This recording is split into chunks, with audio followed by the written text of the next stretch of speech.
निवडणुकीनंतर सत्ता स्थापन करताना गरज पडल्यास शिवसेनेशी चर्चा करू अशी स्पष्ट प्रतिक्रिया रिपाईचे अध्यक्ष रामदास आठवलेंनी दिली। विक्रोळी मतदारसंघातून रिपाईचे उमेदवार विवेक पंडित यांच्या प्रचार सभेत आठवले बोलत होते।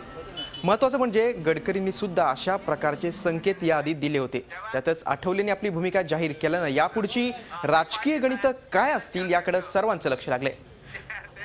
दरम्यान डांगळेंसाठी अजूनही रिपाईची दारं खुली आहेत। निवडणूक संपल्यानंतर डांगळे पुन्हा आरपीआय मध्ये येतील असा टोलाही आठवलेंनी लगावला।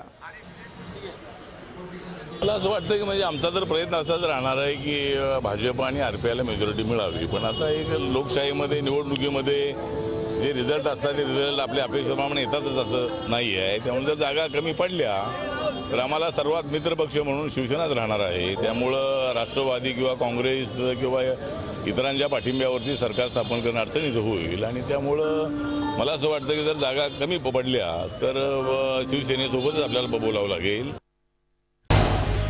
झी 24 तास रहा एक पाऊल पुढे।